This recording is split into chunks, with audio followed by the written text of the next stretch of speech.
La malédiction est tombée sur les descendants de Cham. Quel descendant? C'est le descendant de Cham appelé Canaan. C'est lui qui fut maudit. Et frère Branham dit, si vous voulez suivre la ligne de cette malédiction,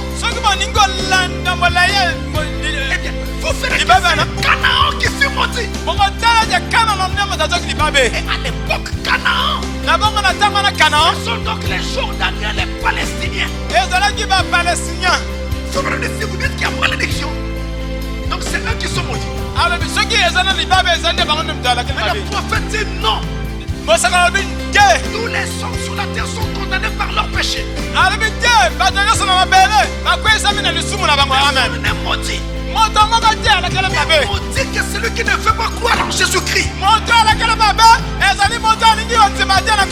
Toi noir, tu n'es pas maudit. Il faut enlever ces mots.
en avance encore avec toute cette justice qui ne fait que s'empirer. Oh, que ton règne,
étoiles pour que nous soyons comme Jésus, pour que nous vivons à jamais dans le ciel.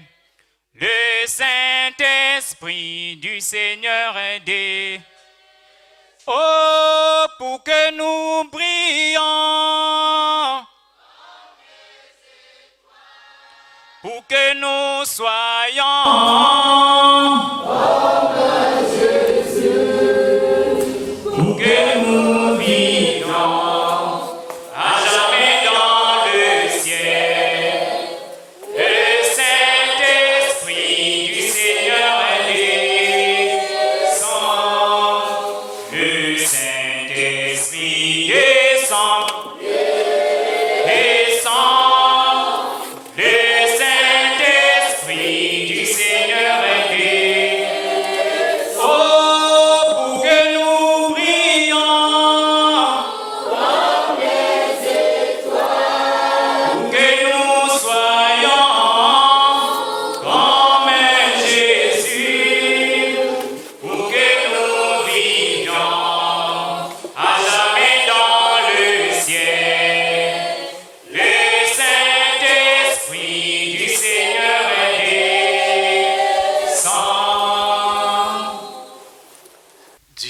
Père Céleste,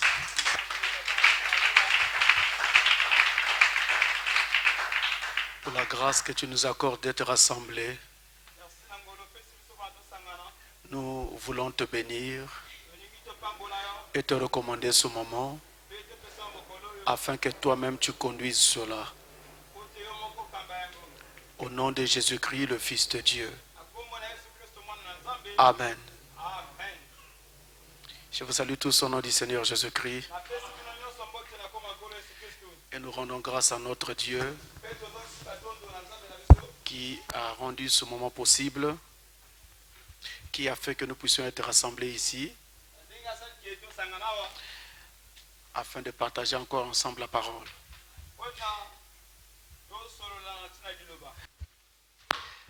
Alors, comme c'était prévu, lokola tolobaki aujourd'hui nous allons avoir des questions-réponses, lelo tokozala na mituna mpe miyano des questions que vous avez posées mituna oyo bopesaki et auxquelles nous allons essayer d'apporter des réponses, na oyo mpe tokopesa bino miyano nango en comptant bien sûr sur le Saint-Esprit. kaka toza kotala kaka molimo santu. Nous ne prétendons pas connaître toutes choses, Biso tolobi toyebi nyonso te, mais nous pensons que en comptant sur Dieu, si nous comptons sur Dieu, il va nous aider. mpe soki totali na nzambe akosunga biso. Amen. Amen. Alors, si jamais il y a une question pour laquelle nous ne connaissons pas la réponse, soki eza na motuna oyo toyebi eyano nango te, nous aurons le courage de vous dire que nous ne savons pas, tokozwa mpiko to nzunzu ya koyebisa bino ke toyebi te, afin que nous ne disions que ce que la parole de Dieu dit. mpona toloba na bino kaka oyo liloba ya nzambe elobi. Amen. Amen. La Bible, nous allons la lire au fur et à mesure que nous entrons dans ces questions. Biblia tokotanga yango moke moke na ntango toza kokota na mituna wana. Commençons donc par la première question qui est devant nous ici. Tobanda liboso na motuna liboso to wana ngo awa. Alors, il y en a beaucoup ces questions. Mituna yango eza ebele. Nous ne pourrons pas les prendre toutes aujourd'hui. Tokokozwa ngo nyonso lelo te. Et nous allons les prendre dans les prochaines réunions avec l'aide de Dieu. Tokozwa ngo na mayanga na mosusu na lisungi na nzambe. Notre enseignement, nous allons le poursuivre les dimanches. Pe lilakisi na biso tokokoba yango mokolo yenga. Mais les jours ordinaires, comme mercredi, nous allons avoir des questions et réponses. Mikolo lokola lelo ya misato tokozala kaka na mituna nbiyano. Alors, première question. Motuna liboso. Les questions sont toutes très très bonnes. Mituna eza mingi. Voici ce qui est écrit. Tala oyo komami. Le passage de Deutéronome 22, 5. Molai ya kotanga ya mibeko mibale mitano. Deutéronome 22, verset 5. Mibeko mibale wana. Molai ya kotanga mitano plutôt. Où l'on parle sur l'habillement de la femme. Est-ce un péché contre Dieu qu'une femme mette des pantalons? Voici la première question. Est-ce que c'est un péché qu'une femme mette des pantalons? Et on s'appuie sur Deutéronome 22.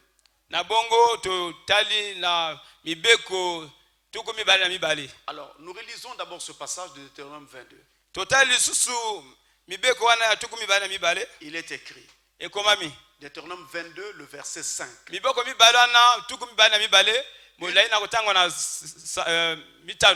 Une femme ne portera point un habillement d'homme. Et un homme ne mettra point des vêtements de femme. Car quiconque fait ces choses est en abomination à l'Éternel ton Dieu. Voilà ce que dit l'Écriture. Et l'Écriture est assez précise. C'est écrit donc qu'une femme ne doit pas mettre un habillement d'homme. Surveillez bien qu'ici on ne parle pas de pantalon. Non, non, non, on ne parle pas de pantalon. Dans ce passage, on parle d'habillement d'homme. Et donc de la même façon, une femme ne doit pas mettre un habillement d'homme et l'homme aussi ne doit pas mettre un habillement de femme. Donc Dieu, dans ce passage, interdit ce qu'on appelle le travestisme.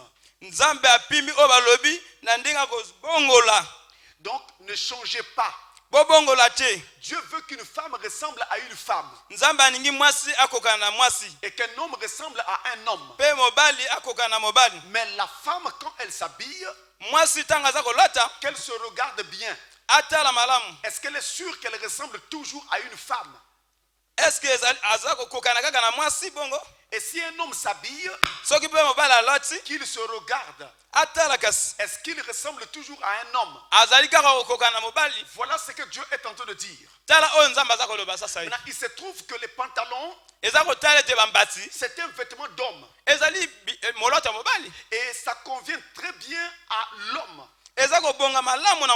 Même à la manière dont Dieu a fait l'homme. Alors que quand la femme met les pantalons, ça ça ne lui correspond pas. Ça dessine son corps et ça ne permet pas à la femme d'honorer son Dieu. Parce qu'en ce moment-là, une fois que son corps est dessiné par les pantalons, eh bien, ça fait donc que les hommes convoitent cette femme. Et quand elle est convoitée, elle commet ou fait commettre un péché à ces hommes.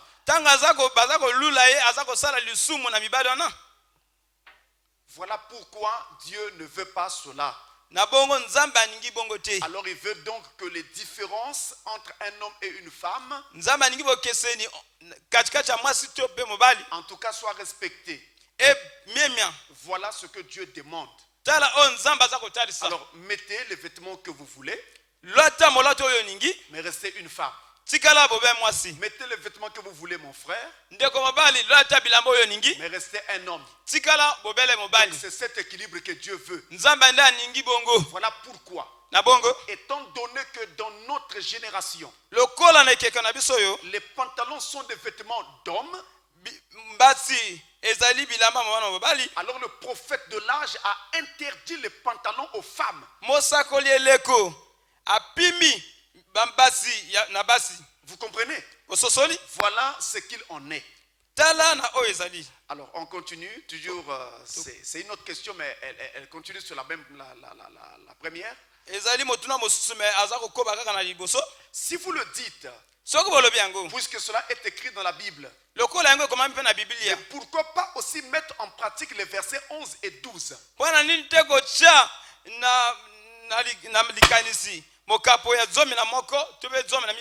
Donc, les versets 11 et 12 du même chapitre de Deutéronome 22.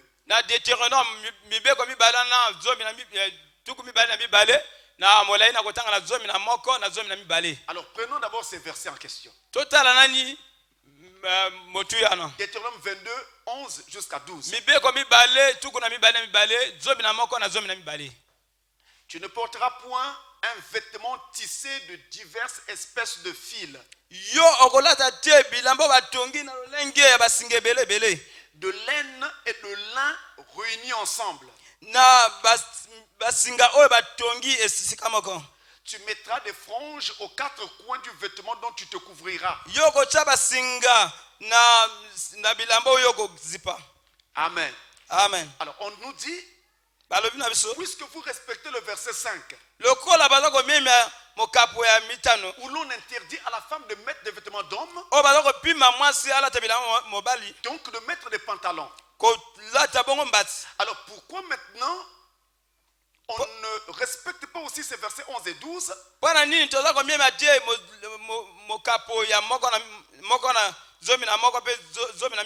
qui parlent ici de ce dont nous venons de lire? Écoutez-moi très bien et suivez bien. Nous avons deux choses dans ces passages que nous venons de lire. Il y a d'abord le fait de mettre un vêtement qui est fait à partir de plusieurs fils mélangés. Et il y a aussi la question des franges au bord des vêtements. Commençons par les vêtements avec mélange de fils. Et pour cela, je vous invite à regarder avec moi Lévitique 19. Le verset 19 également. Lévitique 19, verset 19, il est écrit. Lévitique 19, vous observerez mes lois. Tu n'accoupleras point des bestiaux de deux espèces différentes. Tu n'ensemenceras point ton champ de deux espèces de semences. Et tu ne porteras pas un vêtement tissé de deux espèces de fils. Vous voyez ce que Dieu est en train de dire. Il termine en parlant de ses vêtements de plusieurs fils. Mais il commence par souligner qu'on ne doit pas mettre dans son champ. Amen. On doit mettre dans sa plantation, son champ, deux espèces de semences différentes. Alors si vous voyez très bien ici, eh bien, Dieu est en train de nous mettre en garde contre l'hybridation des semences. Amen. Il ne veut pas que les semences soient mélangées. Question de nous mettre en garde contre l'hybridation de la parole. Et donc, il est question ici, d'ailleurs, frère montre, que le vêtement représente la doctrine. Il dit aussi que le vêtement représente l'onction. Alors Dieu ne veut pas que nous puissions avoir une doctrine mélangée. Voilà de quoi il est question. Et donc nous appliquons bien ces versets-là. À propos des franges au bord des vêtements. Vous pourrez regarder à la maison. Nombre au chapitre 15. Verset 37 jusqu'à 40.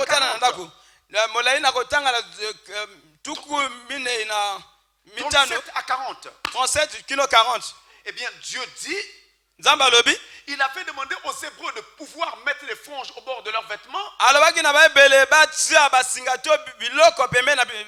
C'est pour leur permettre de se rappeler les lois, les commandements que Dieu leur avait donnés. Là,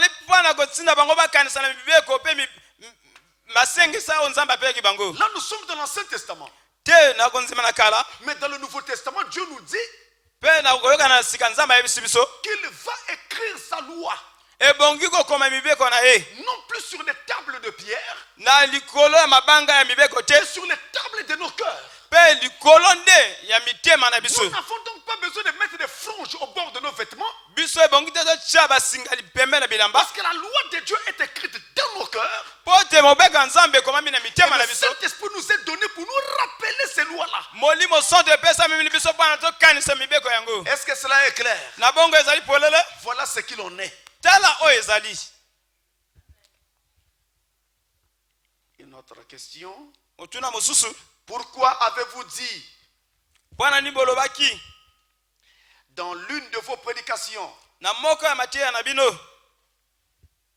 que être baptisé au nom du Père, du Fils et du Saint-Esprit est un mensonge, sinon faux?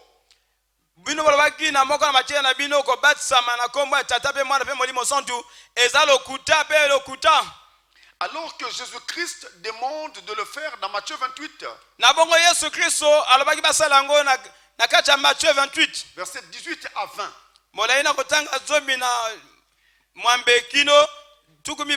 Très bien, commençons par lire d'abord ce passage également. Matthieu 18. Excusez-moi, Matthieu 28. Verset 18 à 20. Jésus s'étant rapproché leur parlant ainsi. Tout pouvoir m'a été donné dans le ciel et sur la terre. Alors comme vous êtes en train de lire avec moi, regardez bien dans vos Bibles et faites attention. Regardez bien. Allez, faites de toutes les nations des disciples, les baptisant au nom du Père, du Fils et du Saint-Esprit, et enseignez-leur à observer tout ce que je vous ai prescrit. Et voici, je suis avec vous tous les jours jusqu'à la fin du monde. Alors remarquez, regardez dans votre texte. Le texte est aussi à l'écran, vous pouvez regarder. Là il est dit au verset 19. Allez, faites toutes les nations des disciples, les baptisant au nom. Regardez bien. il n'y a pas de X à la fin de O. Il n'y a pas de S à la fin de non. Vos Bibles sont là, ça y est aussi à l'écran. Ça veut dire que ça ne fait pas plusieurs noms. Mais un seul nom. Et le nom de celui qui est Père, Fils et Saint-Esprit. Qui est donc celui-là qui est à la fois Père, Fils et Saint-Esprit. Père n'est pas un nom. Ici dans cette salle, il y a beaucoup de gens qui sont pères. Parce qu'ils sont déjà mis au monde, ils ont des enfants. Fils n'est pas un nom. Ici, chacun de nous est fils de quelqu'un. Saint-Esprit n'est pas un nom. Nous avons ici esprit. C'est l'esprit de Dieu. Ensuite, à côté, on met saint. C'est un qualificatif qui indique la nature de cet esprit. Ainsi, Saint-Esprit n'est pas un nom. Mais quel est donc le nom de celui qui est Père, Fils et Saint-Esprit? Si vous me dites que ça fait 3 noms différents, ou bien 3 personnes différentes, alors je poserai la question. Donnez-moi le nom du Père. Vous me direz certainement Jéhovah. Et je vous dirai Amen. Donnez-moi le nom du Fils. Vous me direz Jésus de Nazareth.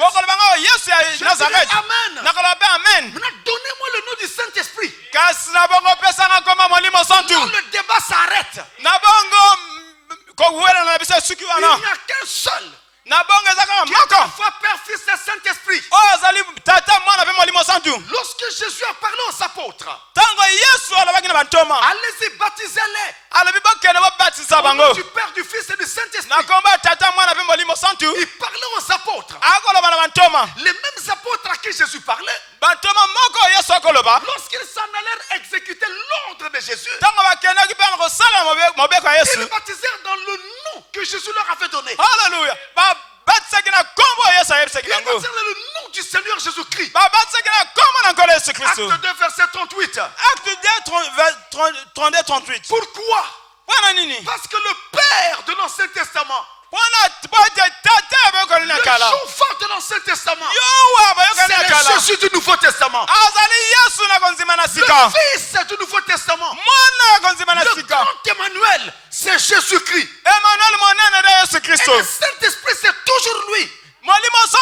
Il a dit, voici je m'en vais, mais je serai avec vous, et même en vous, jusqu'à la fin des temps. Comment sera-t-il en nous? C'est sous la forme du Saint-Esprit. Ainsi, le véritable baptême, c'est le baptême au nom du Seigneur Jésus-Christ. Quiconque a été baptisé dans le titre de Père, Fils et Saint-Esprit doit reprendre son baptême. C'est un baptême adultère. Il est contraire à la parole de Dieu. Amen. Une autre question? Alors, si vous parlez de Acte 2:38, où Pierre, après avoir eu la révélation, demande de se faire baptiser au nom de Jésus-Christ.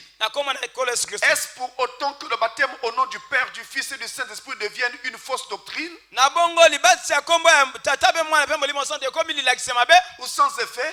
Le baptême au nom du Père, du Fils et du Saint-Esprit n'est pas une fausse doctrine. Mais ça ne s'applique pas de cette façon-là. Le vrai baptême doit s'appliquer au nom du Seigneur Jésus-Christ. Quiconque a été baptisé au nom du Seigneur Jésus-Christ, il a été baptisé au nom du Père, du Fils et du Saint-Esprit. Parce que Jésus-Christ est le Père, le Fils et le Saint-Esprit. Maintenant, pourquoi on ne doit pas pratiquer cela ainsi? Parce que Père n'est pas pas un nom. C'est un nom commun. Ici, c'est un titre. Fils de même. Saint-Esprit aussi. Alors, on ne peut pas endosser un chèque sur la base d'un titre.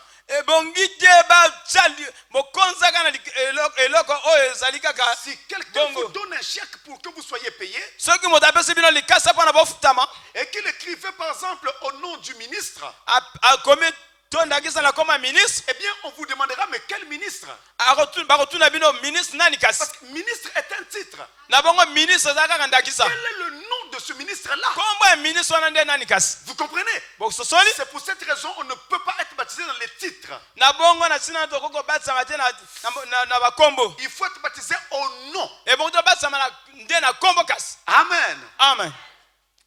Alors une autre question. Shalom pasteur. En vous suivant, alors là ça parle de l'enseignement de dimanche passé. Acte des apostats. Il dit ici, en vous suivant, vous aviez dit que ces livres, 2 Jean, 3 Jean, Philémon et Jude, 2 Jean, 3 Jean, Philémon et Jude, le plus court est celui de Jude. Mais en regardant le nombre de versets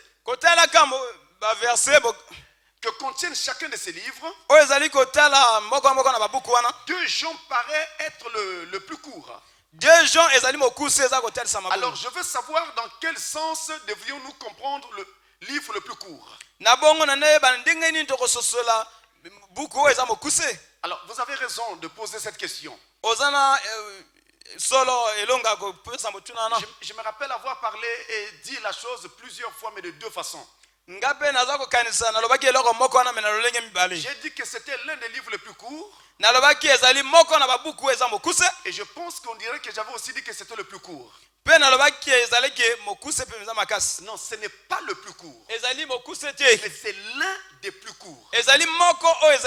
Ils sont 4 qui sont plus courts. Ils sont 4. Il y a donc 2 Jean. Il y a 3 Jean. Il y a Philémon. Et il y a Jude. Donc les 4 là sont les plus courts de toute la Bible. Et Jude fait partie des 4. Donc, il est l'un d'eux. Et Frère Branham, en tant que vrai prophète, ne pouvait pas se tromper là-dessus. J'aime Frère Branham. Écoutez, je relis le passage que j'ai lu dimanche pour fixer les esprits. Dans la brochure en anglais, combattre pour la foi, qui a été délivré au sein une fois pour toutes, transmis au sein une fois pour toutes. La même date que j'ai lu dernièrement, le 14 juin 53. Amen. Paragraphe 1. Et je montre juste quelque chose ici pour vous montrer que Frère Branham a dit comme je viens de dire là.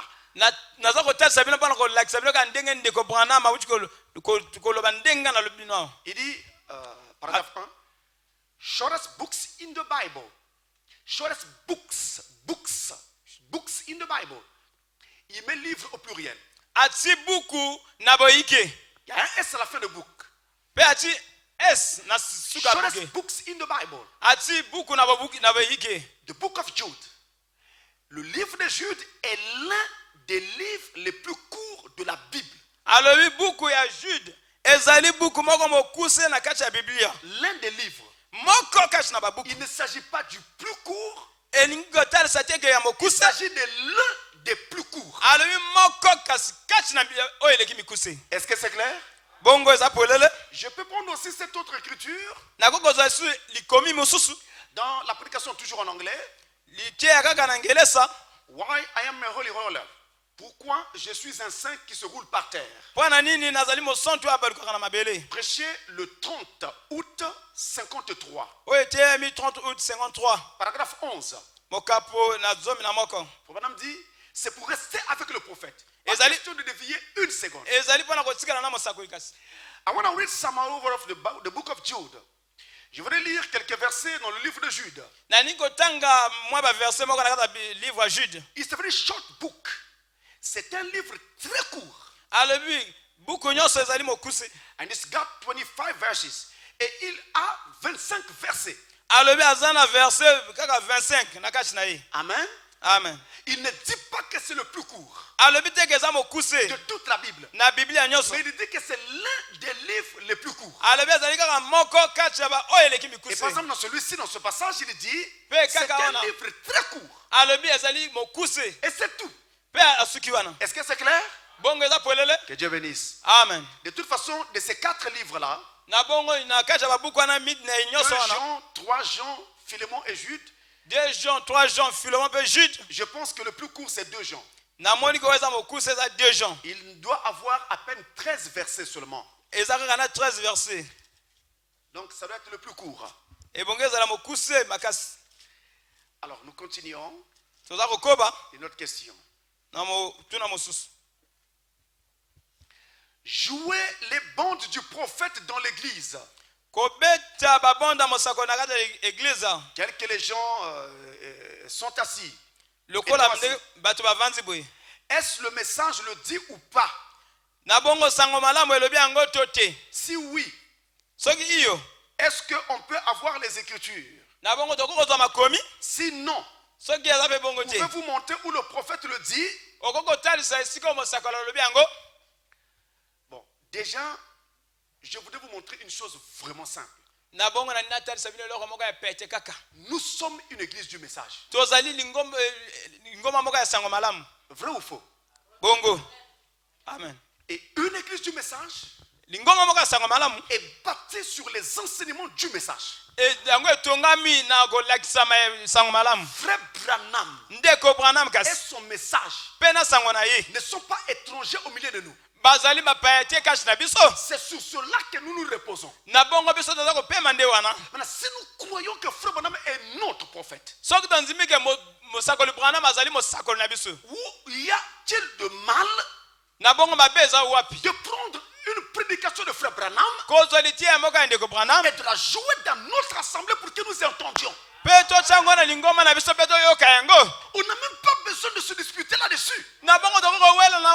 Parce que nous sommes une église du message. Si toi tu es un pasteur et que tu n'as pas l'intention de tromper le peuple de Dieu, pourquoi tu dois avoir peur qu'on joue les messages dans l'église? Parce que quand on va jouer le message, le peuple se rendra bien compte que ce que Branham dit, c'est ce que tu as toujours dit. Amen. Au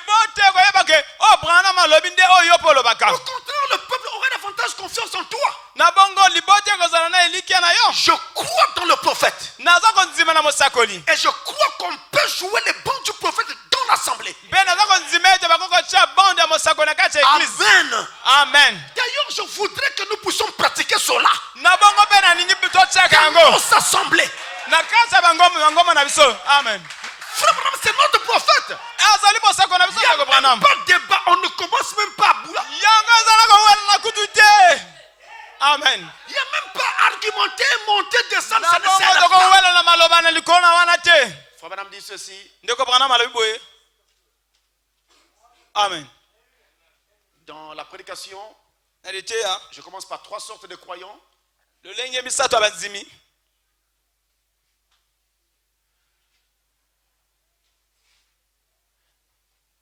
3 sortes de croyants. C'est la brochure que vous avez tous. Du 24 novembre 63. 24 novembre 63. Au paragraphe 27. Frère Branham dit. Amen. Et je voudrais que nous décrivions nous-mêmes ce soir. Tandis que je parle de ces 3 groupes. Afin de voir dans lequel nous sommes. Et rappelez-vous maintenant que si je parle à cette église ici, et que de nouveau pleine jusqu'au mur et au corridor, je parle aussi au monde entier. Vous voyez? Et ces bandes circulent dans toutes les parties du monde. C'est le ministère des enregistrements.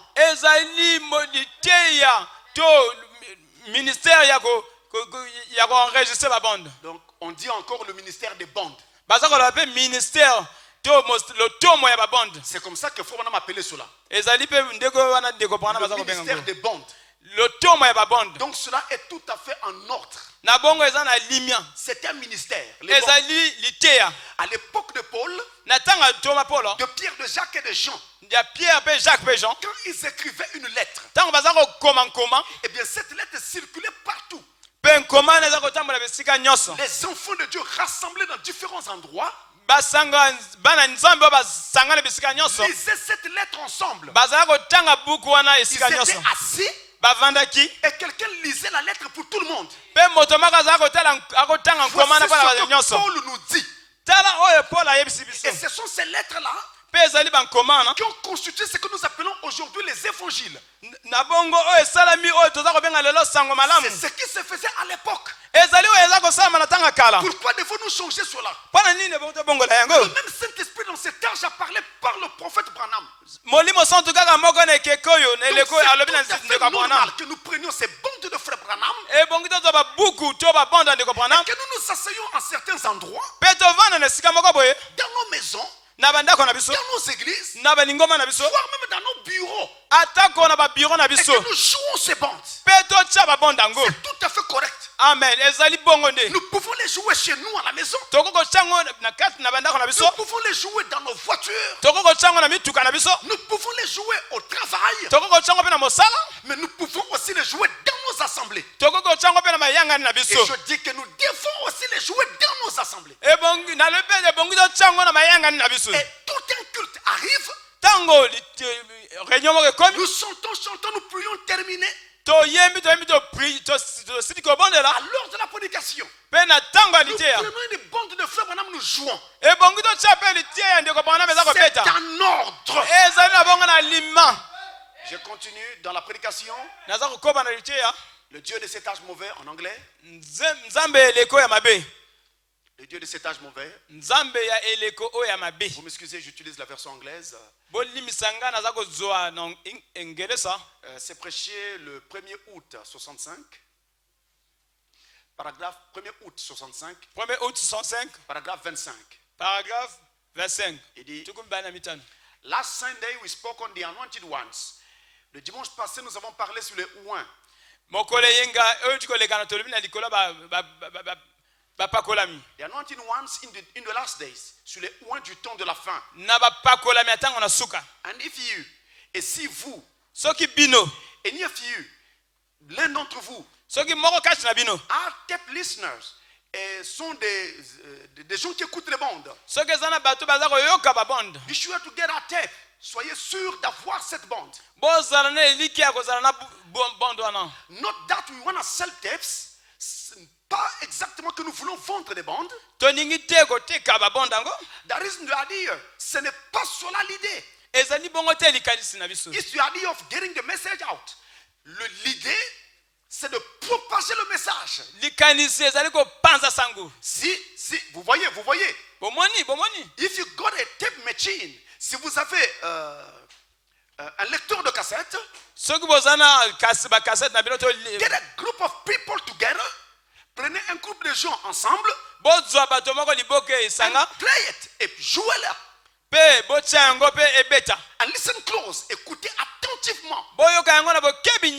Amen. Amen. Donc il n'y a pas de problème.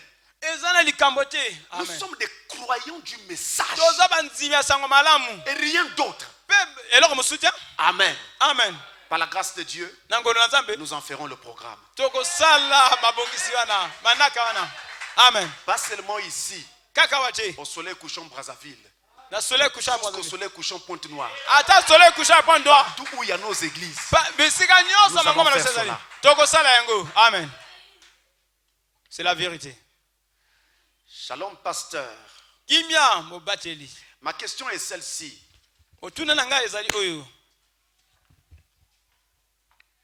Si un juif croit le message du temps de la fin,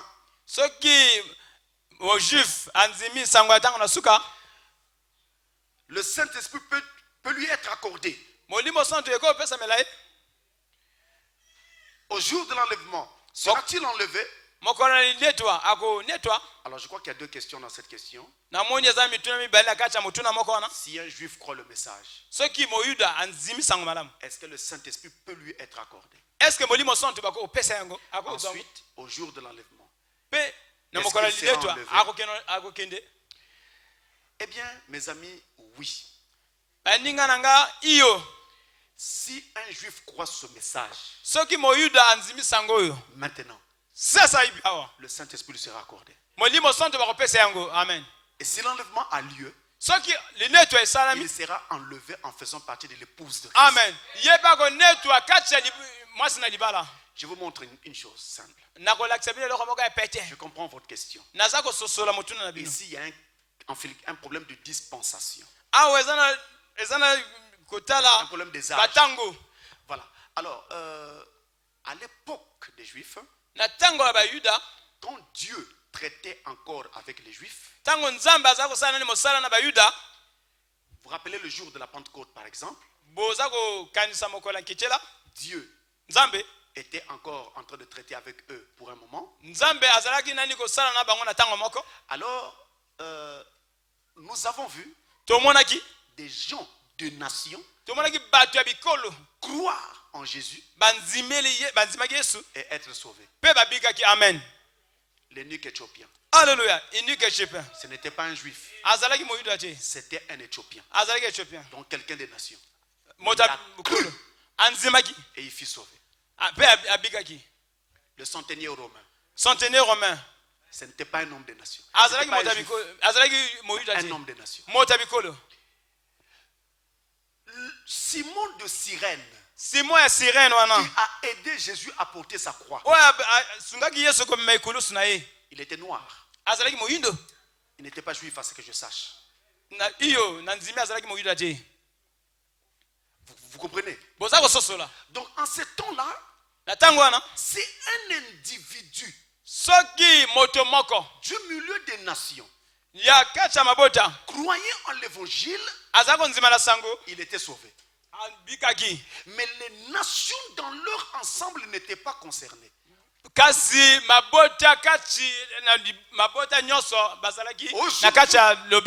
Aujourd'hui, c'est un juif. Il sera sauvé. Amen. Il rentrera dans l'épouse. Et il sera enlevé. Mais les juifs dans leur ensemble ne sont pas concernés. Parce que ça c'est le temps des nations. Ce n'est pas le temps des juifs. Mais quoi que c'est le cas, mais si un juif croit, Dieu le sauve et le fait rentrer dans l'épouse. Je vous donne un passage biblique. 1 Corinthiens chapitre 12. 1 Corinthiens 12, le verset 13. Verset 13, il est écrit. Nous savons tous en effet. Excusez-moi. Nous avons tous en effet été baptisés dans un seul esprit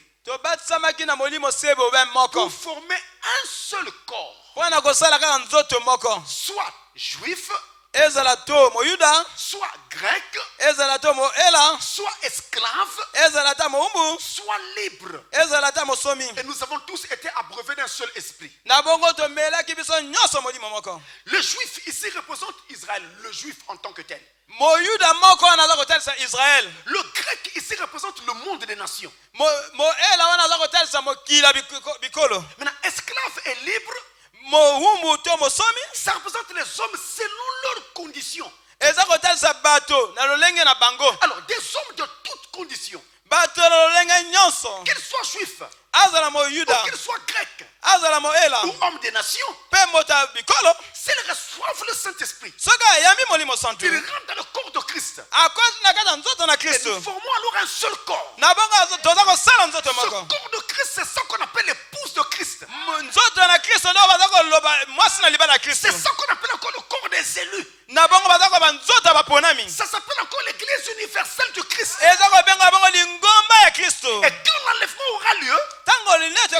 C'est ce corps-là qui va quitter la terre pour monter. Et donc si le juif a été baptisé du Saint-Esprit, il est dans ce corps.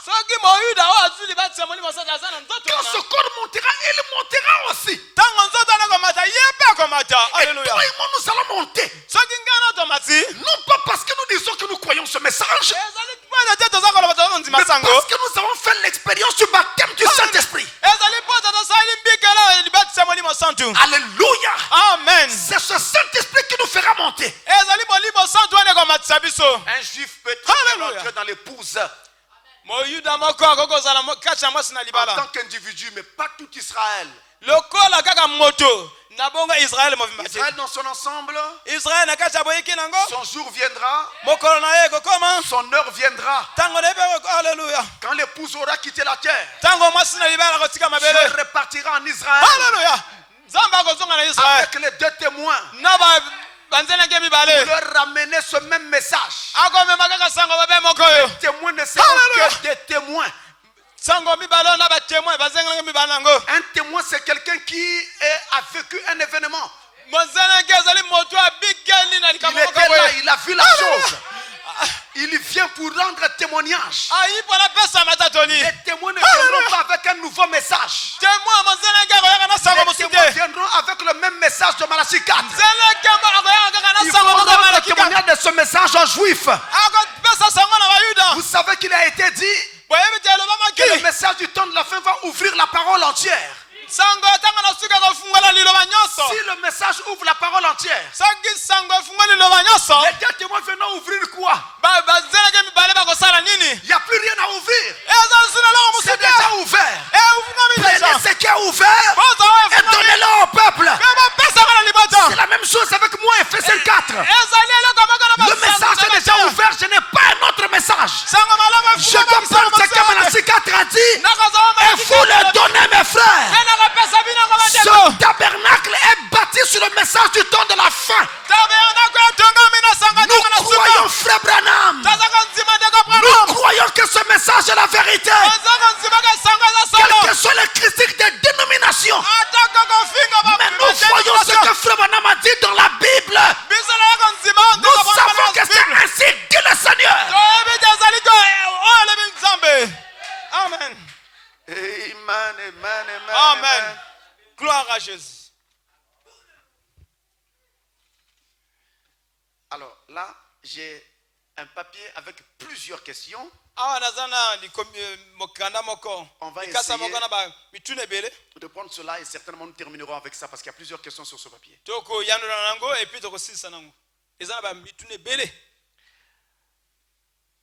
À propos du peuple d'Israël, qu'appelle-t-on peuple juif? Qu'appelle-t-on peuple juif?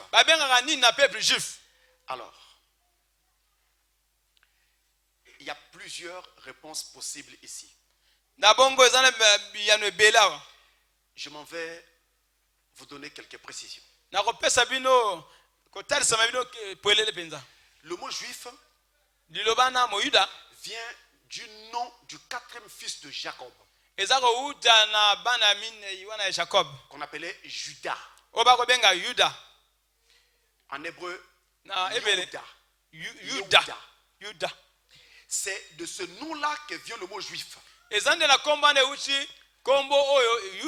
Donc, ça veut dire que le juif, au départ, c'est un descendant de la tribu de Juda.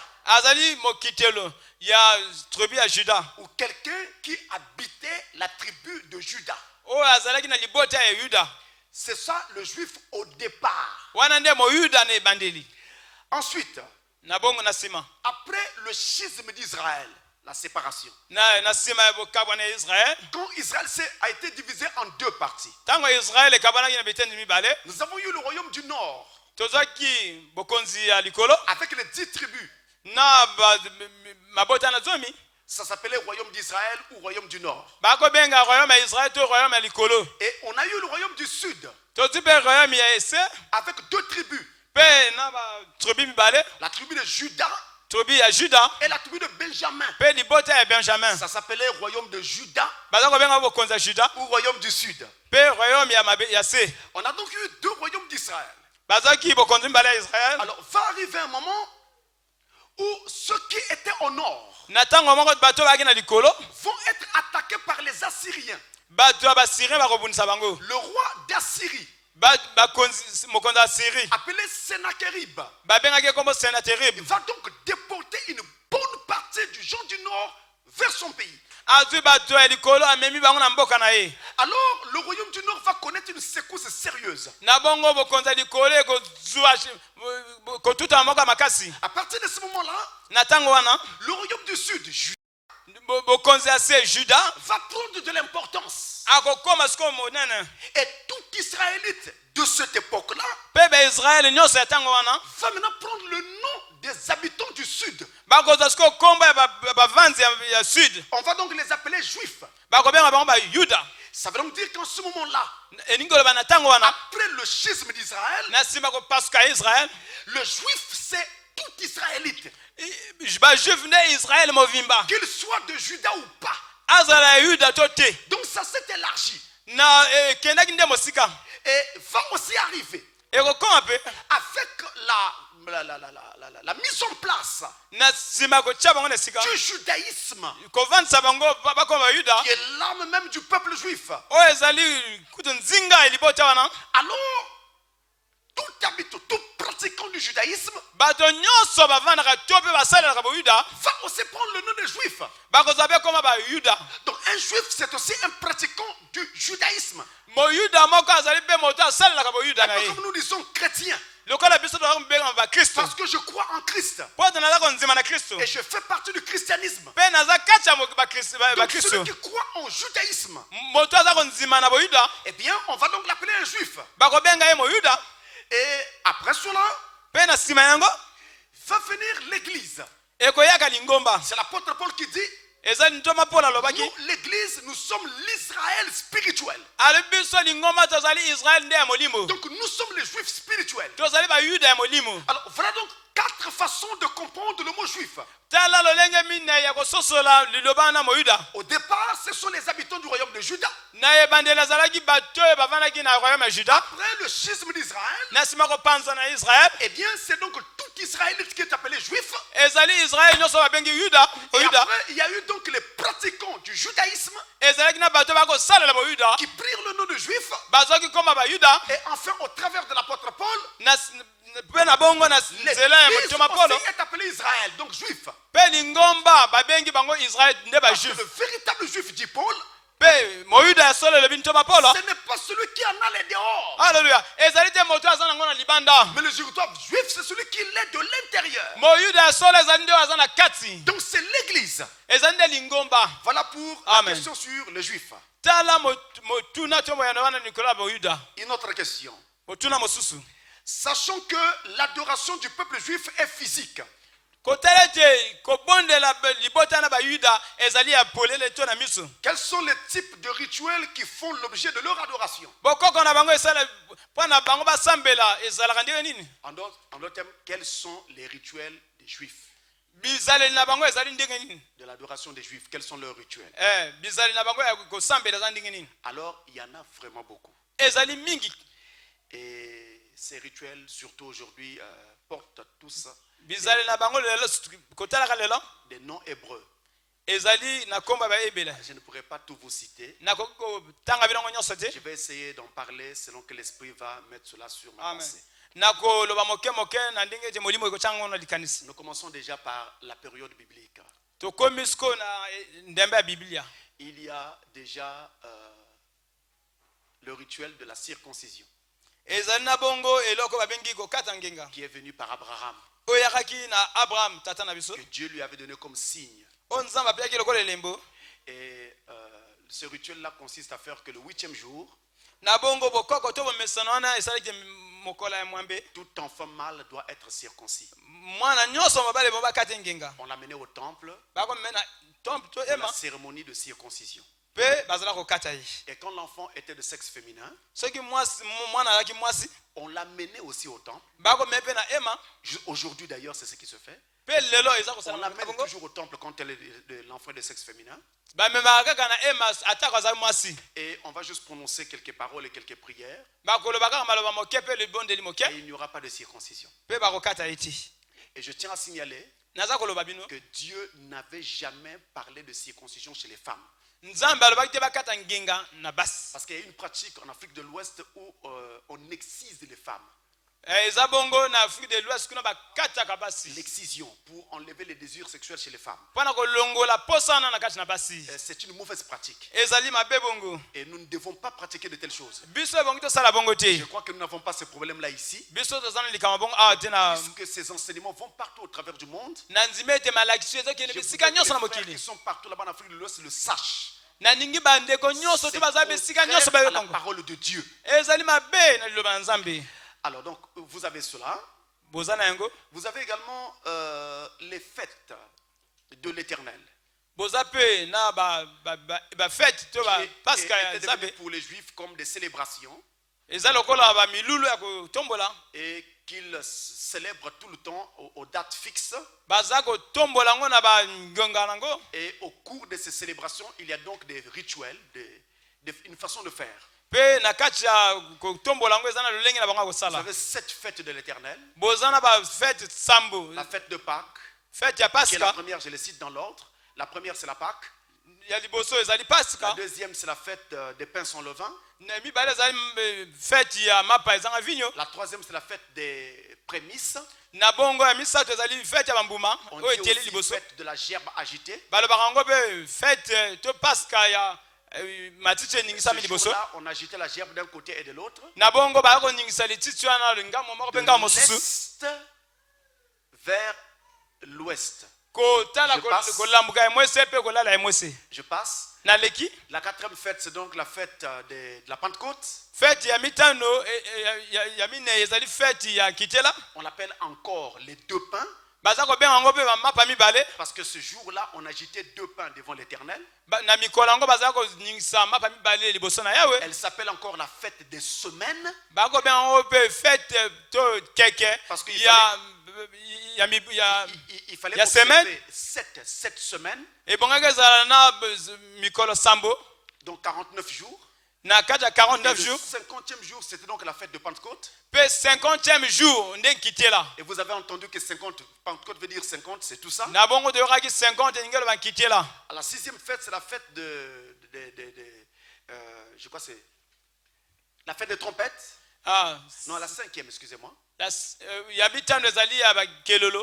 Vous avez aussi la fête des expiations. Les Hébreux Yom Kippour. J'espère que je les cite toujours dans l'ordre. Et enfin, vous avez la fête des tabernacles. Voilà donc les différentes fêtes qu'il y a en Israël. Maintenant, il n'y a pas que ça. Vous avez également d'autres événements comme par exemple la fête de Purim. Qui est en rapport avec le moment où Esther avait risqué sa vie pour sauver ses Juifs. Et ils ont d'autres choses comme par exemple la fête de la dédicace.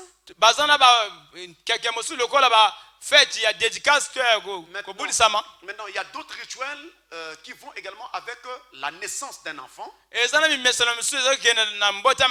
Lorsqu'un enfant est né, il y a un rituel pour cela. C'est l'Israël moderne d'aujourd'hui.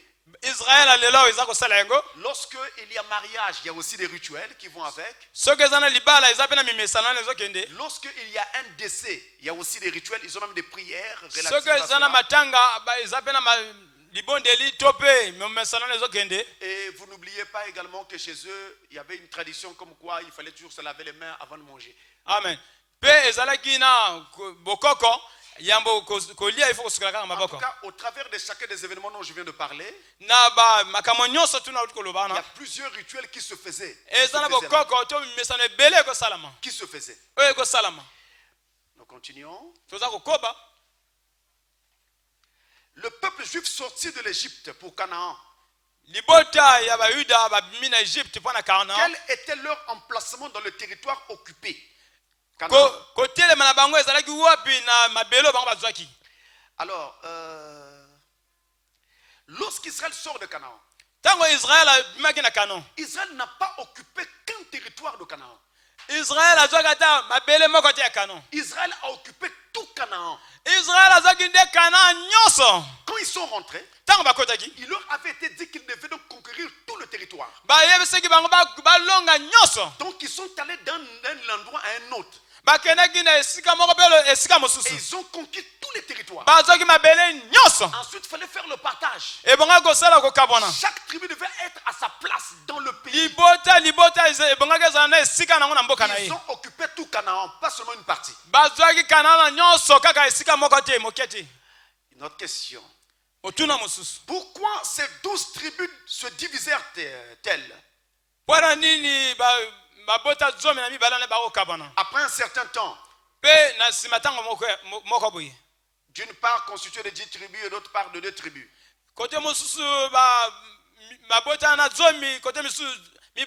Alors pourquoi les 10 tribus se sont divisées? Je crois savoir que la principale raison pour cela, c'était Salomon, qui fut la cause de la division. David était un très bon roi. Salomon aussi était un très bon roi. David a eu plusieurs femmes. Mais la plupart des femmes de David étaient des juifs. Salomon va avoir plusieurs femmes, le double du nombre de femmes qu'avait son père. Son père en avait 500. Lui, il va en avoir 1000. Il avait 300 femmes et 700 concubines. À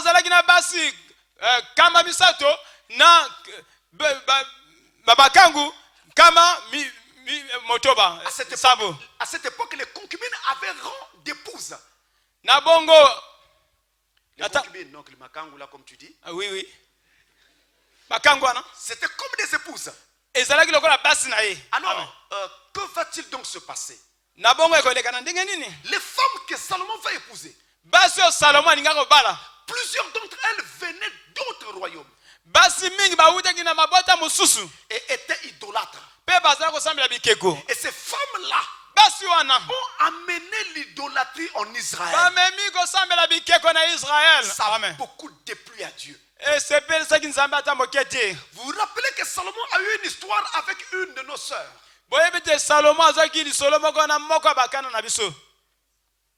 Une de nos sœurs, oui. Vous n'avez jamais été au courant? Salomon avait eu des histoires avec une sœur africaine. La reine de Séba. Elle était éthiopienne. Elle était africaine. Et donc, plusieurs de ces femmes ont amené leur Dieu en Israël. Ça a beaucoup déplu à Dieu. Alors Dieu avait décidé de diviser le royaume à cause de cela. Et il ajoutera, à cause de David mon serviteur, je lui avais promis qu'il ne manquera jamais d'un successeur sur le trône. Je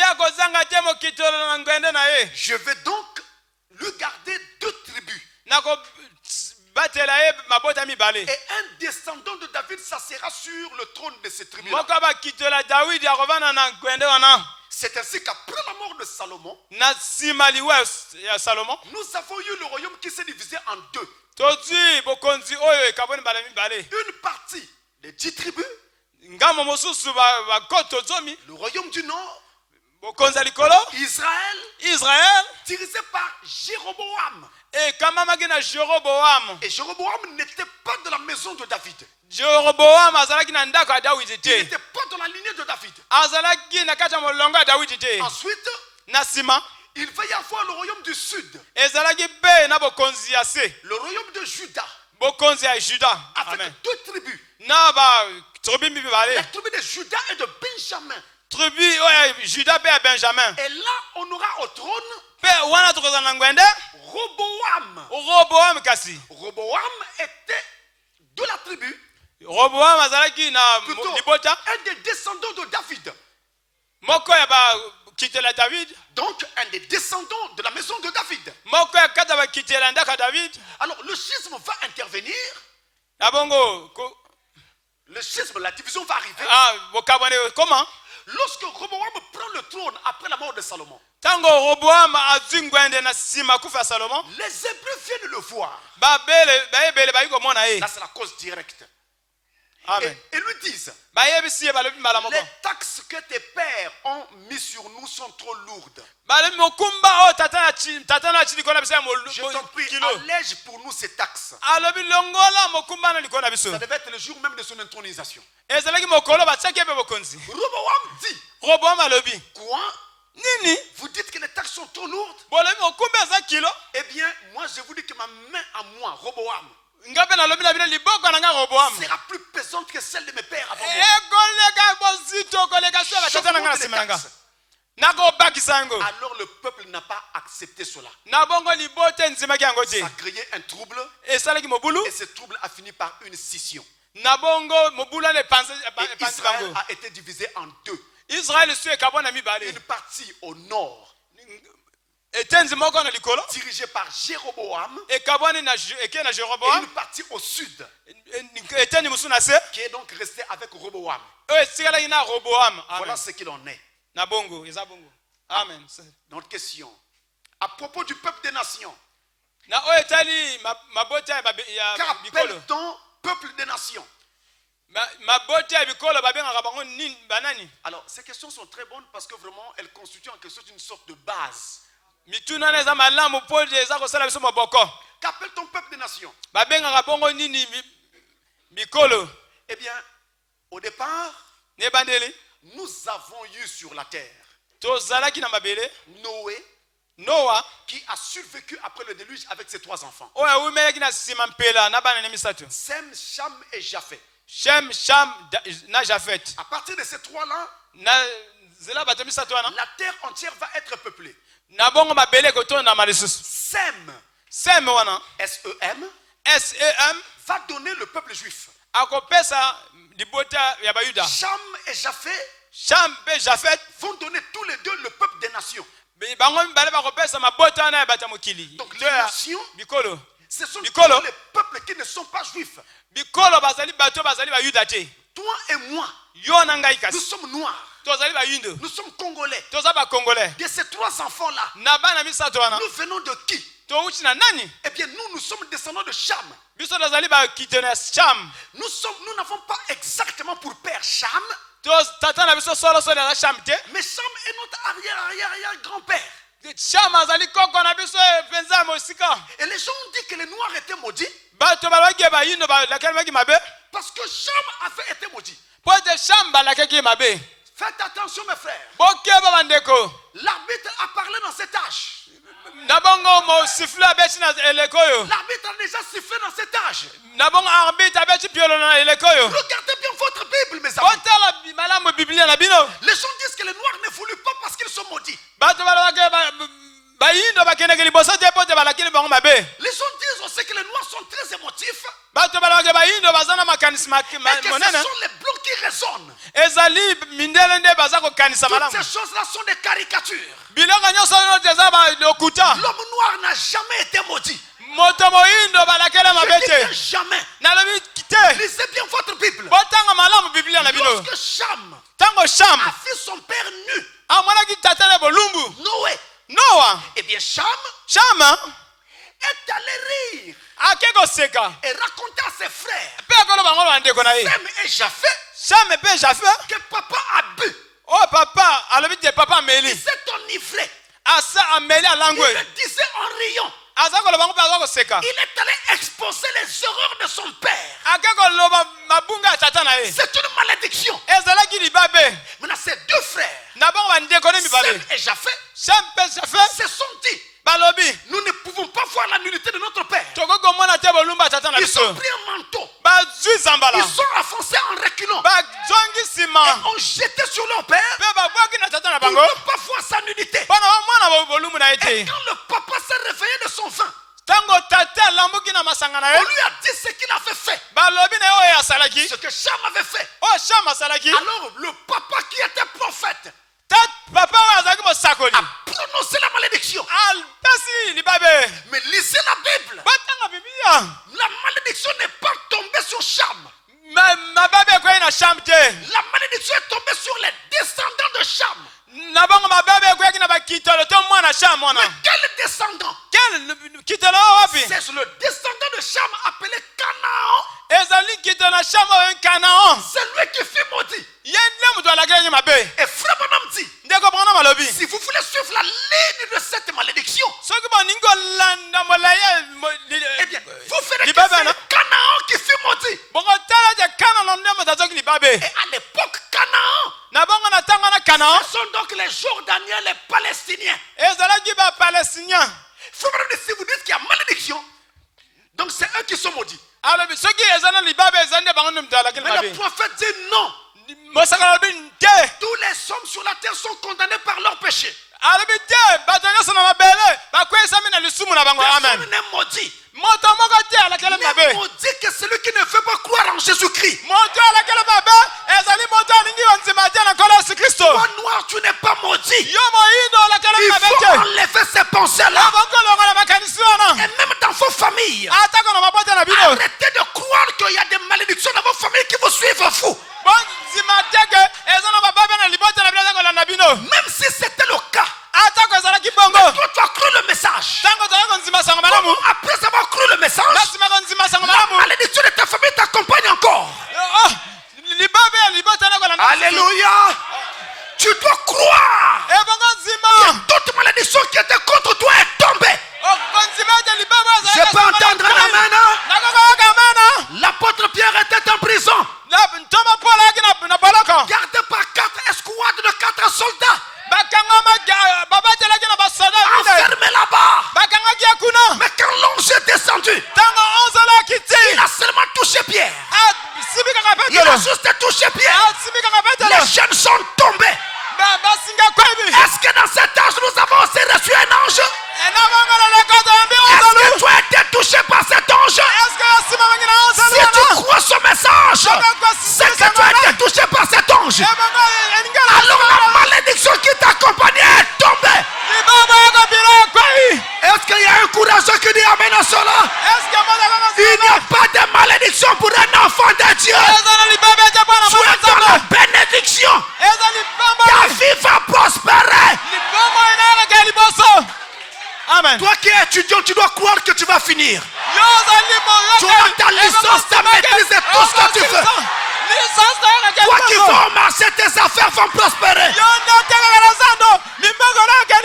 En tout cas, il n'y a pas de malédiction. Amen. Quand Frère Branham prêchait ce message, nous voyons William Branham du haut de la chair. Mais William Branham, il y a fait un ange. L'ange du Seigneur.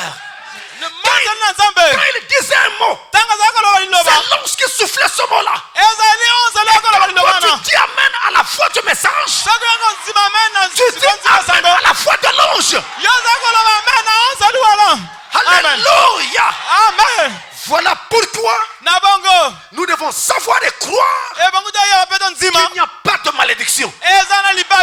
Nous n'avons jamais été maudits. Le message est clair. Le noir n'a jamais été maudit. Frère Branham dit, le problème des noirs, le problème de l'Afrique, c'est qu'ils ont été trop dominés. Il répond à la question. Nous avons été trop dominés. Vous n'oubliez pas la traite négrière. Ce sont nos parents qui ont construit l'Amérique. Ce sont nos parents qui ont construit l'Europe. C'est par la sueur de nos parents que ces pays sont aujourd'hui développés. Mais maintenant que la parole de Dieu nous a rendus libres, nous aussi nous nous mettons debout. Si Jésus tarde, l'Afrique l'Afrique va se développer. Amen. Vous dites amen à cela? Jésus dit dans la Bible, je veux que tu prospères à tous égards. Amen. Vous avez pris la prospérité. Vous avez pris la prospérité. Vous l'avez laissé aux dénominations. Mais les dénominations n'ont pas de prospérité. Je vous le montre. Les dénominations ont du bruit, mais pas de prospérité. Pourquoi? Parce qu'ils n'ont pas Joseph, le fils de la prospérité. Mais ici, Joseph est dans le camp. Jésus est dans le camp. C'est le fils de la prospérité. Amen. Amen. Quand tu prends Jésus, le message de l'heure, tu es introduit dans ta maison. C'est Joseph que tu as fait rentrer dans ta maison. Même en Égypte, quand les sages femmes ont secouru les enfants hébreux, Dieu les a protégés. Le Pharaon ne les tue pas. Et Dieu a béni leur maison. Dieu ne bénit pas que nos âmes. Dieu bénit l'âme, mais Dieu bénit aussi la chair. Amen. Amen. Alléluia. Donc les nations, ce sont tous les peuples qui ne sont pas juifs. Tous les peuples de la terre qui ne sont pas juifs sont appelés des nations. Les Africains, les Européens, les Américains sont tous le peuple des nations. Alors, une autre question ici sur ce papier. Sachant que l'adoration dans le Nouveau Testament est centrée sur les enseignements des apôtres.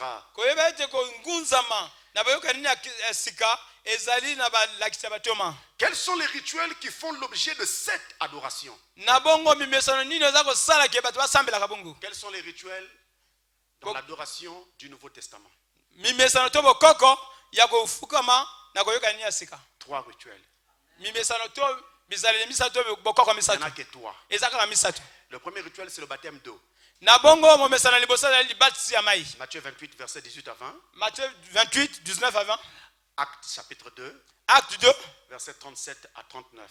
37, que 39. C'est le premier rituel. C'est pourquoi nous nous faisons baptiser. Le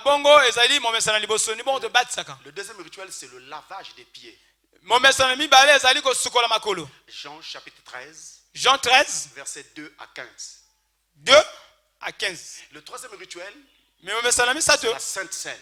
On appelle encore le repas du Seigneur. Et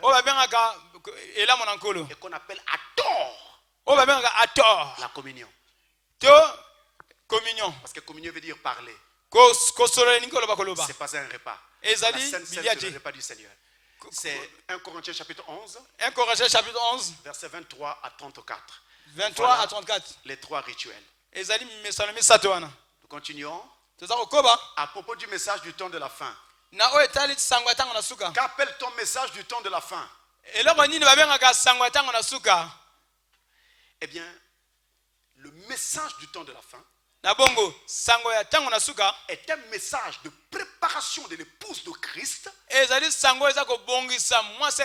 venu en ce temps de la fin au travers du messager prophète William Marion Branham. Et ce message-là est conforme à Malachie 4. Verset 5 à 6. Zacharie 14, verset 7. Zacharie 14, 7. Luc 17, 30. Luc 17, 30. Apocalypse 10, verset 7. Apocalypse 10, verset 7. C'est ça le message du temps de la fin. Amen. Il est venu comme message. C'est venu au travers donc de ce prophète de Dieu appelé William Branham.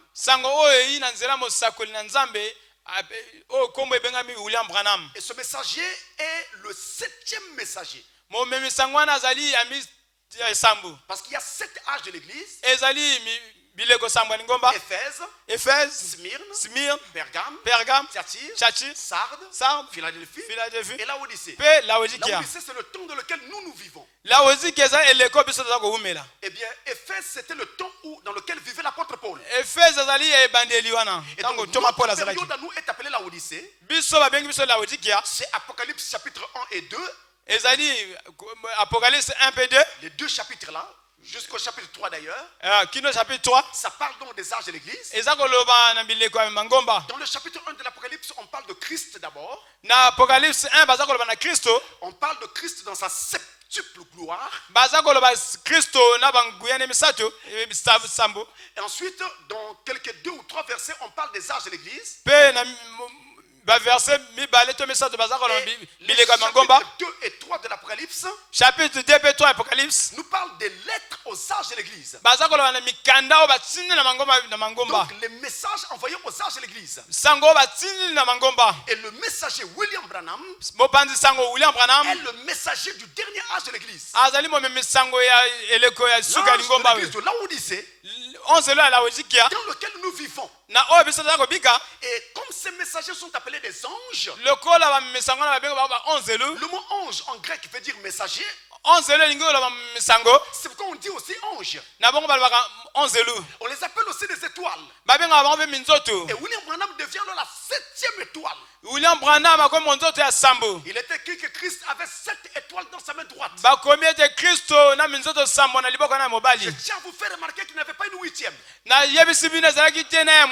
Il n'y en avait que 7. Et vous ne ferez jamais pousser une 8e étoile. Pas possible.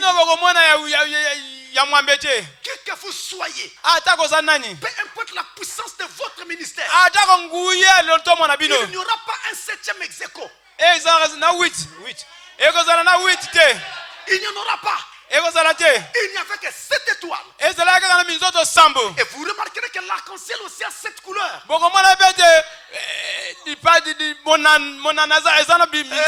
Amen, alléluia. Amen. Et nous remarquons donc l'action de Dieu au travers de tout ça. Et même Dieu lui-même, quand il a créé le monde, il a créé le monde en 6 jours. Le 7e jour, il s'est reposé. Que va-t-il arriver au 7e âge? Je ne sais pas. Avançons. Alléluia. Une autre question. Quelle est sa mission? Quelle est la mission de ce message? Ce message a pour mission d'appeler les élus de Dieu qui sont dans cette tâche. Ceux qui sont encore parmi les païens. Et ceux qui sont dans les églises de réveil. Dans les dénominations. Ce message est venu pour les sortir. Pour rassembler le spouse de Christ sous une seule tête. Christ. Écoutez-moi bien. Je ne suis pas en train de dire que les églises de réveil sont mauvaises. Je ne suis pas en train de dire que ce sont des mauvaises églises. Pourquoi Dieu va-t-il sortir ses enfants de ces églises-là? Frère, ce n'est pas parce que c'est des mauvaises églises, non. Mais c'est simplement parce que dans ces églises-là, il n'y a pas la parole de Dieu suffisante pour préparer cette épouse à avoir la foi de l'enlèvement.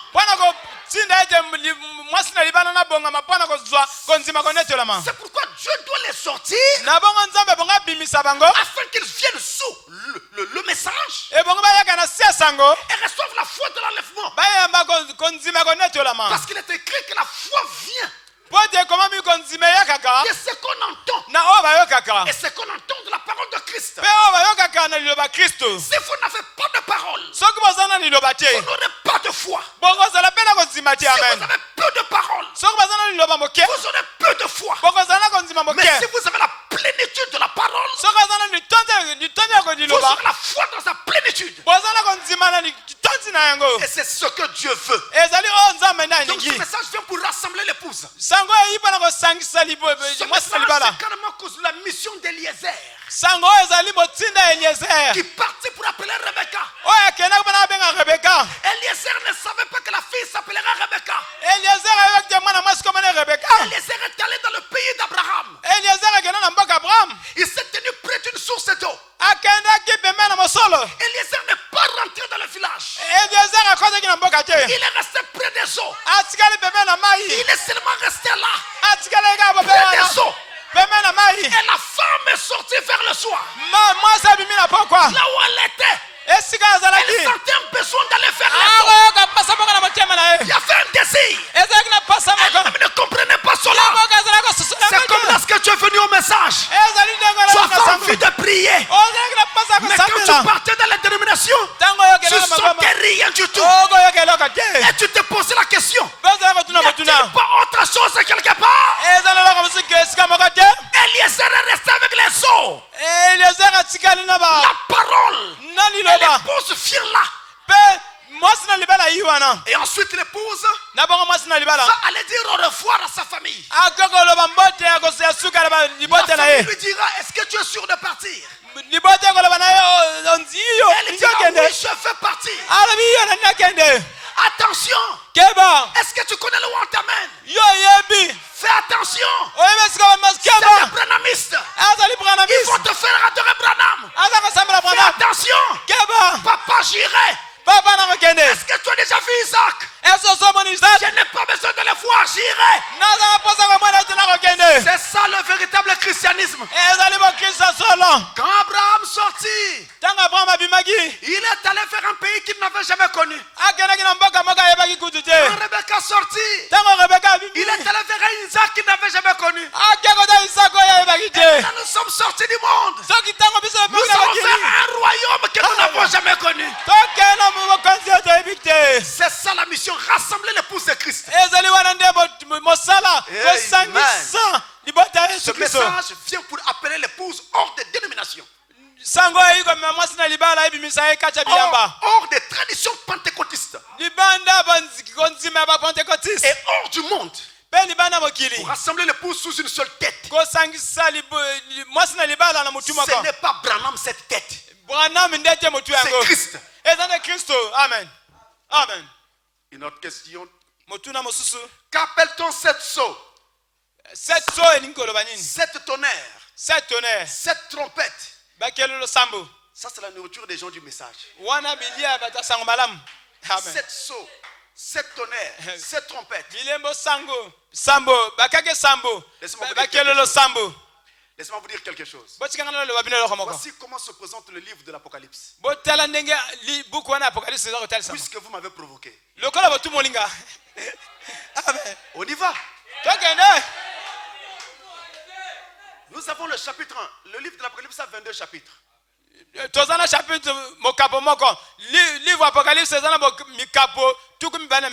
chapitre 1 nous présente Christ dans toute sa gloire. Et comme on présente 7 éléments de Christ dans ce chapitre-là, sa bouche, sa main, ses yeux, etc. C'est pourquoi on dit que ce chapitre parle de la septuple gloire de Christ. C'est-à-dire le Christ 7 fois glorifié. Le chapitre 2 et le chapitre 3 parle des lettres au 7 âges de l'église. Amen. Chapitre 2, chapitre 3. Le premier âge c'est Éphèse. Le dernier c'est la Odyssée. Dans lequel nous vivons. Le chapitre 4. C'est la fin des âges. Alors, le chapitre 4 c'est l'appel à monter. Chapitre 4 c'est l'enlèvement. Et le chapitre 4 parle aussi de la vision du ciel. Et il commence en disant ceci. Après cela. Après quoi? Après les âges de l'église qui se termine au chapitre 3. Après cela, j'ai entendu une voix qui dit: Jean, monte ici. C'est l'appel à monter. C'est l'enlèvement. Après, il voit le trône. Avec les voix, les éclairs et tout ce qu'il y a. Le chapitre 5. Chapitre 5 nous parle du livre qui était scellé. Alléluia. Jean l'apôtre vit un homme qui était assis sur un trône et qui tenait un livre. Et ce livre était fermé. Je dis bien fermé. Il était scellé en dedans et en dehors. C'est le chapitre 5. Le livre était scellé en dedans et en dehors. À l'intérieur du livre, c'était scellé. À l'extérieur du livre, c'était aussi scellé. Et quand on parle de l'extérieur du livre, on dit parfois le dos du livre. Donc on a le dedans et l'extérieur et le dehors. Et tout était scellé. Alors Jean vit un agneau qui fait prendre le livre de la main droite de celui qui était assis sur le trône. Voyez-vous? Et quand Jean a entendu d'abord une voix, la voix dit, qui est digne de prendre le livre et de rompre les sceaux. La Bible dit personne ne fait trouver digne, ni dans les cieux, ni sur la terre, ni sous la terre, dans les cieux. Aucun ange ne te dit. Sur la terre, de tous les hommes vivants, personne n'était digne. Sous la terre, des hommes qui étaient déjà morts, personne non plus n'était digne. Alors Jean pleurait, parce que si personne n'ouvrait le livre, nous restions condamnés. Alors soudain, il entend une fois qu'il le dit, Jean ne pleure pas, car le lion de la tribu de Juda a vaincu pour ouvrir le livre à ses 7 sceaux. Il s'est retourné pour regarder. Au lieu de voir un lion, il vit un agneau qui était là comme immolé. C'est lui qui fait prendre le livre. Je répète, le livre était fermé. Il était scellé en dedans et en dehors. Scellé en dedans, scellé aussi au dehors. Le chapitre 6 de l'Apocalypse nous parle alors de 7 sceaux. Et quand les sceaux souffraient, l'apôtre Jean dit, j'entendais une voix qui disait, il y avait une détonation. Et la détonation s'est faite une fois. Attendez. Là, c'est sérieux. Quand on ouvre les seaux, on a commencé à ouvrir les seaux un à un. Frère Branham dit ceci. Quand on ouvrait les seaux, on les enroulait. Comme ça.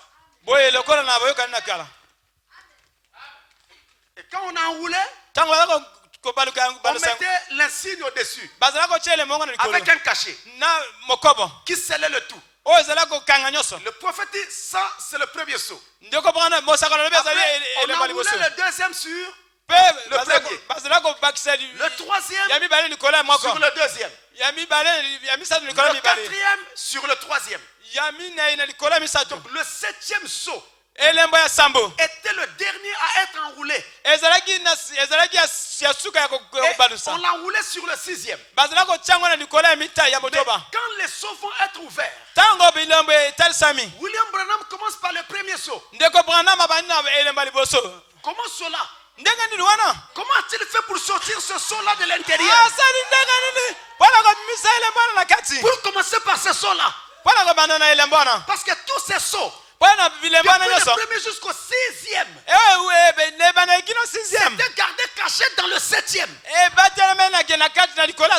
Le septième était comme une enveloppe qui gardait tous les 6 sauts.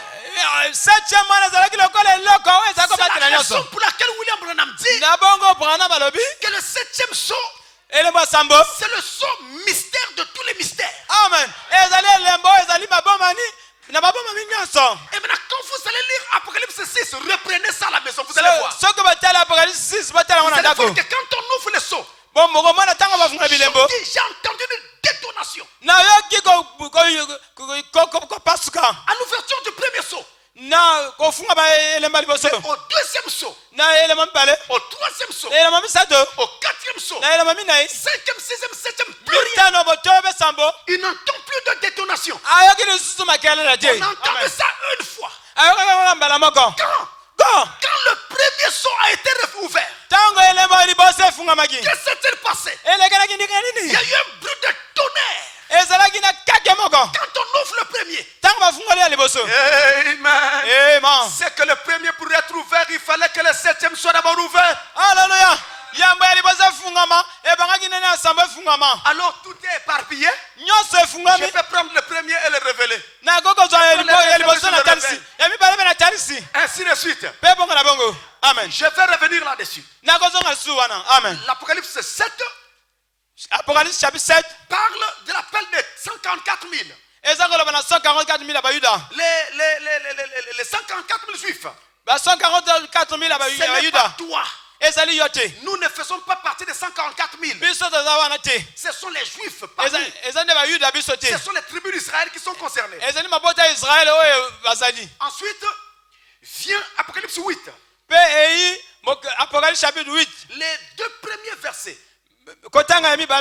de ce chapitre-là parle du septième saut. Et vous allez noter que dans l'Apocalypse 6, on ne parle que de 6 sauts, 6.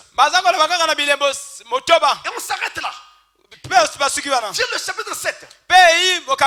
L'appel des 144 000. 144 000. On s'arrête là. Vient l'Apocalypse 8. Les deux premiers versets. Le septième saut. On a entendu un silence d'environ une demi-heure. À partir du verset 3, commencent maintenant les trompettes, les coupes et les fléaux. Et ça va jusqu'au chapitre 16 de l'Apocalypse. Le chapitre 17 parle de la grande prostituée assise sur les grandes eaux. Amen. Amen. Le chapitre 18 parle de la descente d'un ange qui vient annoncer la chute de Babylone. Elle est tombée. Babylone la grande. Cet ange-là, c'est Malachie 4. Le chapitre 19 parle de Christ qui descend avec son épouse pour combattre donc le camp de Satan. Et finalement, on va arriver au trône blanc au chapitre 20. Alléluia. Au chapitre 21, on arrive à la descente de la cité céleste. Chapitre 21, la cité céleste. Jérusalem. Voilà tous les chapitres de l'Apocalypse. Le 22 nous rappelle comment la ville est constituée à l'intérieur et qu'il ne faut ni ajouter ni retrancher à la Bible. Alors maintenant tenez, dans ces passages-là, au chapitre 5, il est dit que le livre était fermé. C'est en dedans et en dehors. On avait 7 sceaux au dedans du livre et 7 sceaux au dos du livre. Les sceaux qui étaient au dedans du livre, c'est ce que nous appelons couramment les 7 sceaux. Ce sont les 7 mystères qui gardent la Bible entière fermée. Et dans la Bible, ces mystères ont été écrits en paraboles. Les 7 sceaux qui sont au dos du livre, c'est ce qu'on appelle les 7 tonnerres. Ce sont les voix qui interprètent les sceaux qui sont écrits à l'intérieur. Donc quand les sceaux sont révélés, les tonnerres sont révélés en même temps. Sans les tonnerres, on ne peut pas avoir les sceaux. Cet tonnerre, ça veut dire quoi? Dans la Bible, le tonnerre signifie la voix de Dieu. 7 est le chiffre de la perfection. Alors, cet tonnerre veut dire la parfaite voix de Dieu. C'est le message du temps de la fin qui ouvre et interprète la Bible entière. Les 7 tonnerres, c'est le message qui ouvre les sceaux. C'est le message qui ouvre les mystères qui cachent la Bible. Voilà ce qu'il en est. Les 7 sceaux, toutes les paraboles qui cachaient la Bible. Les 7 tonnerres, ce sont les voix qui interprètent ces sceaux. Et les 7 sceaux sont aussi en rapport avec les âges. Il y a un sceau pour chaque âge. Et de même un tonnerre pour chaque âge. Et maintenant, au temps de la fin, qu'est-ce que Dieu fait? Il prend alors tout ce qui s'est passé au travers des âges et rassemble tout en un seul message. Les trompettes, c'est une trompette veut dire un appel au rassemblement. C'est ce qui rassemble les Juifs. D'ailleurs, Frère Branham, Dieu lui avait dit de ne pas parler là-dessus. Parce que ça concernait les Juifs. Donc ça rassemble les Juifs. Mais attention, trompette, c'est encore une notion assez profonde. En général, les trompettes sont en rapport avec les Juifs. Mais quand on parle de trompette en tant qu'évangile, alors à ce moment-là, les trompettes sont aussi en rapport avec les nations. C'est-à-dire le message de chaque messager d'un âge est une trompette. Vous comprenez cela? Amen. Ça, c'est les trompettes en tant qu'évangile. C'est pourquoi l'apôtre Paul dit, si la trompette rend un son confus, qui se préparera?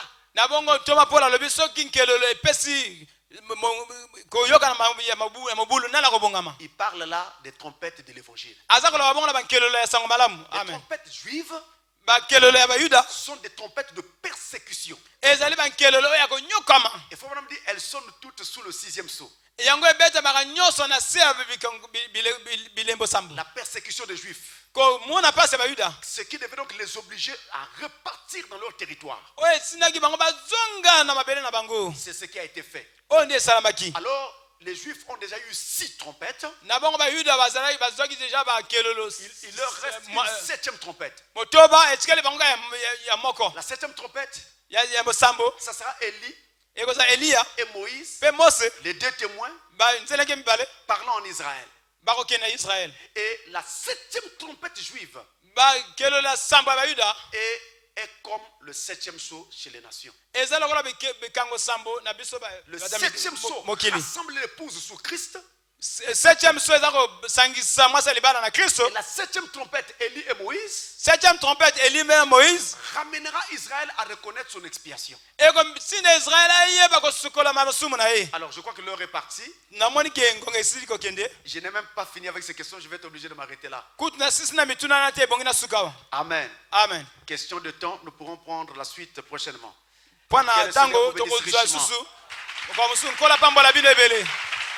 Amen. Alors nous nous remettons à Dieu. Marchez comme Jésus.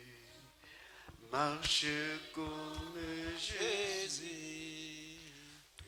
Tout au long du voyage de ma vie.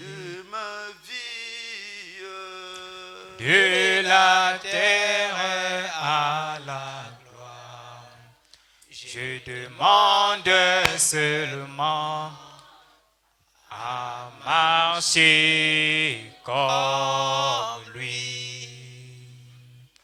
Marcher comme Jésus. Oh, marcher comme Jésus tout au long du voyage de ma vie. De ma vie. Et la terre à la gloire. Je demande seulement à marcher comme lui. Chacun va se remettre à Dieu en prière.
Notre frère Claver va prier.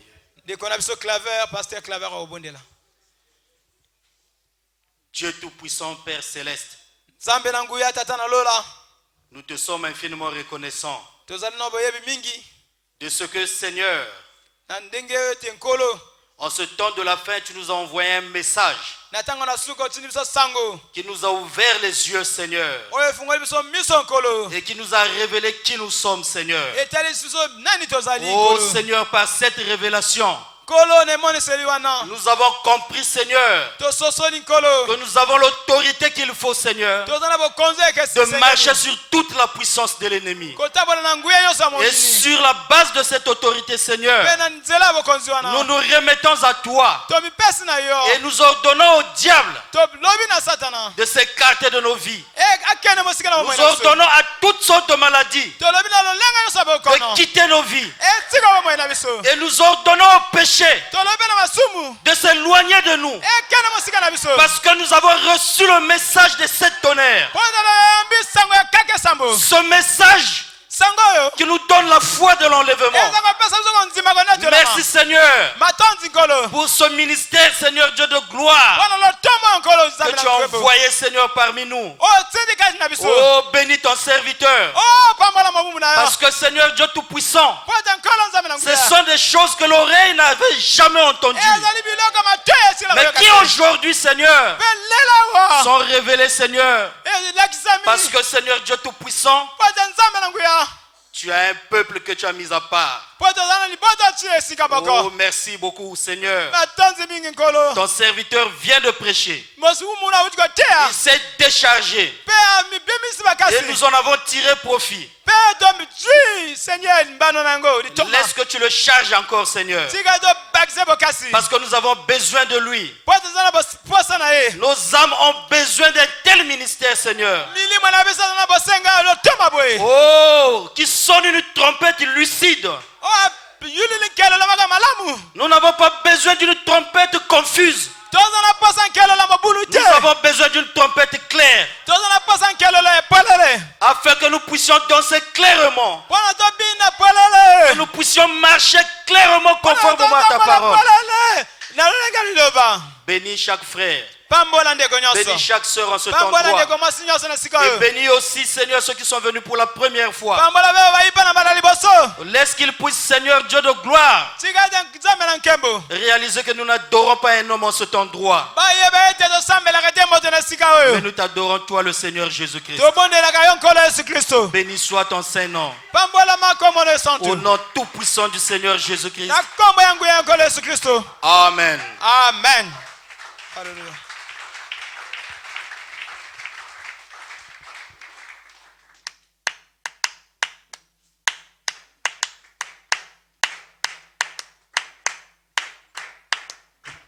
Nous venons de l'éternité lointaine, car nous sommes les fils du Dieu vivant, prédestinés à la vie éternelle. Nous avons la vie Zoé. Il nous a fait, nous a placés dans ce monde pour manifester sa gloire.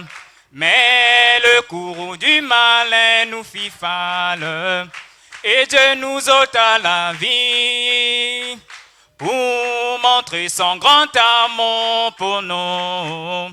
Jésus obéit jusqu'au calvaire et au chagrin pour nous. Maintenant nous voici sur le chemin de retour en l'Éden. Et là-bas au bout Jésus nous attend pour nous amener dans son royaume. Notre étendard c'est l'unité. C'est lui l'agneau, le Rédempteur. Et nous irons chez nous.